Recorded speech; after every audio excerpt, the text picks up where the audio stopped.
Christmas is coming, and the questions start.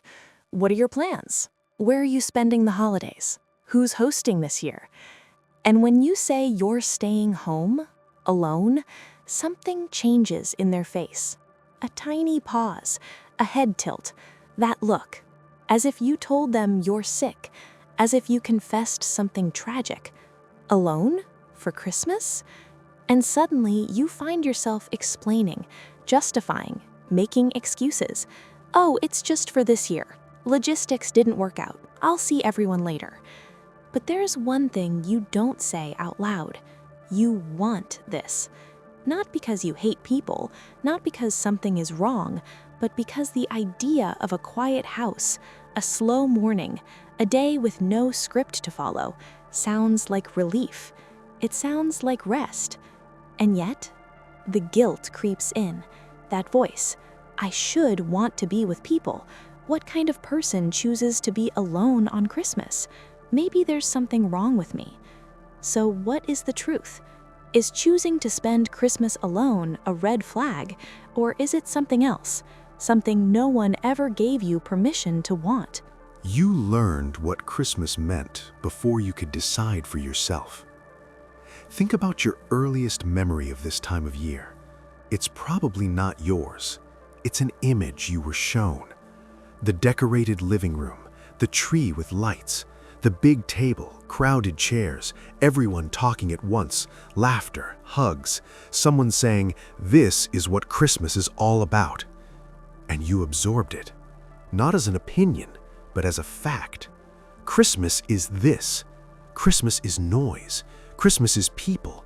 Christmas is being together. If you have that, you're doing it right. If you don't, something is missing. No one asked if that version worked for you. No one sat you down and said, "Hey, do you like crowds? Do you feel good in large gatherings?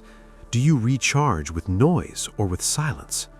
The expectation arrived before the question. And then you grew up, and maybe you realized bit by bit that the crowded table left you exhausted, that 3 hours of small talk cost you 3 days of recovery, that you'd get home and you didn't feel, "I'm glad I went." You felt, "I'm glad it's over." But you didn't have the words for it. You only had the story they told you. And the story said, if you don't want to be together, you are the problem. There's a scene you might recognize. You're sitting in the living room, relatives all around, uncles, cousins, grandparents. Someone asks how work is going. You give the autopilot answer. Someone tells a story you've heard 4 times already. You laugh at the right moment. Someone makes a joke about you being too quiet. You smile, shrug, pretend it doesn't bother you. But inside, you're counting the hours. Not because you hate these people, but because every interaction costs something. Every response is a tiny performance, and no one there knows that you're working while they are resting. When you finally leave, get into your car and close the door, the silence is like taking a weight off your shoulders. You take a deep breath, alone, and you think, why does this feel like such a relief? The answer they gave you was because you're antisocial, because you have a problem, because you don't know how to enjoy yourself. But that answer is wrong. The truth is simpler and harder to accept. You function differently, and no one taught you that it was allowed. The problem isn't spending Christmas alone. The problem is the guilt you feel for wanting to. You look at your desire to be still, to rest, to not perform, and instead of respecting it, you judge it. What's wrong with me? Why can't I be normal? Why don't I want what everyone else wants? But the question is backwards. It's not, why do I want to be alone? It's, why was I taught that this is wrong? Chosen solitude isn't loneliness, it's rest. There is a massive difference between being alone because no one wants you and being alone because you want yourself, between isolation as a wound and silence as a choice. There is no right way to do Christmas. The only wrong way is the one that makes you feel like you need permission to take care of yourself. And that permission, you can give it to yourself right now. Two versions of the same Christmas. Let me show you. Version 1. You're in a room full of people. The tree is blinking in the corner, the table is set, chairs squeezed together, kids running around, someone laughing loudly, 3 conversations happening at once. You're sitting in the middle of it all. An aunt asks if you're seeing anyone, you give the same answer as every year. A cousin tries to talk about the game, you don't really follow sports, but you nod, pretending to be interested. Someone jokes about you being the quiet one in the family. Everyone laughs, you smile. The food is good, the people aren't mean, no one is treating you badly. And yet, you feel invisible, present in body, absent in everything else, surrounded by people and completely alone. You look at the clock, 2 hours to go. Version 2. You're at home, alone. The house is quiet. You woke up late, made coffee without rushing. You put on a movie you've wanted to see for a long time without negotiating with anyone. The food is simple, but it's what you like. No one asked you anything. No one expected a performance. And when night falls, you notice something strange. You aren't sad. You aren't empty. You aren't missing out. You are at peace. So, the same word, alone, describes both scenes, but what you feel in them is the opposite, because alone is a circumstance. It's a fact. There are no other people here. But lonely is a feeling. It's the sensation of not belonging, of not being seen, of being disconnected even when surrounded. And here is the flip side no one told you. Sometimes being surrounded is the loneliest thing in the world, and sometimes being alone is where you finally find yourself. The presence of people doesn't guarantee connection, and the absence of people doesn't mean emptiness. What matters isn't how many people are in the room, it's whether you are truly present somewhere, even if that place is just with yourself. You know what you want. The problem is that guilt won't let you want it in peace. You think about staying home for Christmas, and the first thing you feel is relief. Your body relaxes, your mind slows down. For a second, you imagine yourself there, in the silence, in the rest, in a day that is yours alone. And then the voice appears. I should want to be with my family. People will think I'm weird. What is wrong with me? And suddenly, relief turns into shame. But look at where that voice comes from. It wasn't born in you. It was placed there, repeated, reinforced. Every Hallmark movie that shows the person alone is sad and the crowded room as a victory. Every relative who asks, "You're going to be alone?" in that tone? Every time someone treated your need for silence as a flaw. The guilt isn't yours. It's an inheritance. You inherited the idea that rest is selfish, that needing space is rejecting others, that choosing yourself means you don't love the people around you. But that isn't true. Think about it. When you sleep, are you rejecting the people who are awake? When you eat, are you rejecting those who are hungry? When you tend to a wound, are you being selfish toward those who aren't hurt? No. You are responding to a need.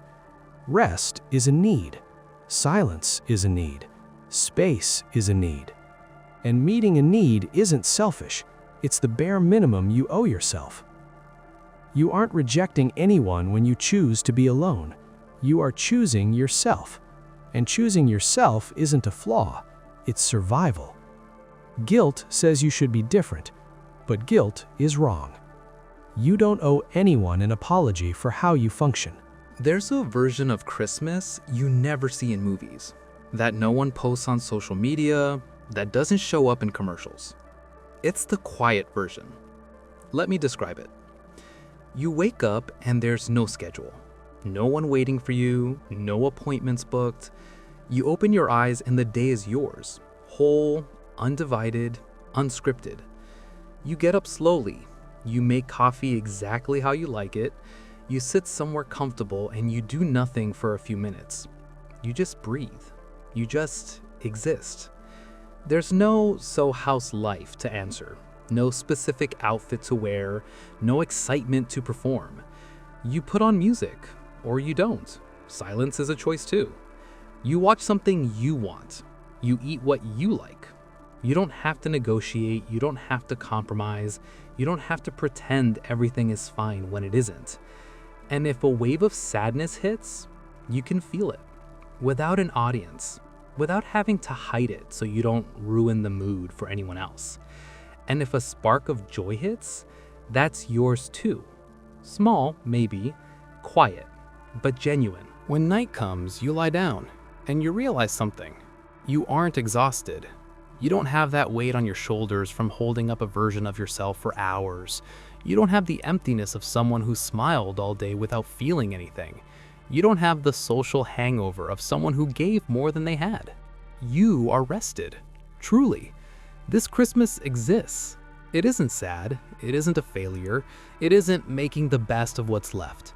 It is a choice, legitimate, valid, whole, and you have permission to want it. So, how do you know if you really want to be alone, or if you're just running away? Because they are different things, and it's worth knowing which one is yours. Here is how the detector works. Think about the idea of staying alone for Christmas. Not what others will think, but what you feel in your body when you imagine it. If the first thing that shows up is relief, you want it. Your body is telling you, this is rest. This is what I need.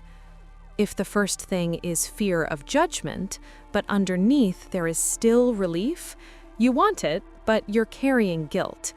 The desire is real, the guilt is inherited.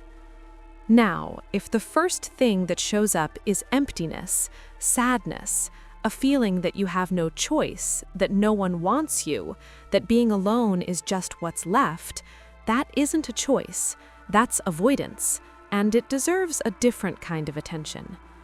The difference is in what comes first, relief or emptiness, rest or abandonment. Only you know which one it is. If you decide to stay alone, here is the mechanism. Don't leave the day blank. It's not about doing nothing, it's about doing what you want. The trap of a solo Christmas is falling into a vacuum, having no plan at all, going through the day on autopilot, and ending up feeling like the day happened to you instead of you living it. So choose one thing. It can be small. A movie you've wanted to see, a meal you love to cook, a game, a walk, a book. Anything that turns the day into a gift to yourself, rather than the absence of others. A solo Christmas doesn't have to be empty, it just has to be yours. And when someone asks, because they will ask, what are you doing for Christmas? And when you say you're staying home, alone, there will be that look. Here is what you don't need to do. Justify yourself. You don't need to say, it's just complicated this year, or we couldn't get organized, or I'll see everyone later. You don't owe them an explanation. Just say, I'm spending it at home, everything's set. Or, I'm staying in, I really need the rest. No excuses, no defense. The choice is yours, and you don't need to convince anyone that it's valid. You don't need a crowded room to have a Christmas that counts. You don't need noise to have joy. You don't need an audience to have peace. Sometimes the best gift you can give yourself is permission. Permission to rest, to be still, to not perform happiness for anyone. The world will keep telling you that Christmas alone is sad, that you should want something else, that something is missing. But you know what you're feeling, and if what you feel is relief, trust that. Christmas is just a day, but the peace of finally choosing yourself, that stays.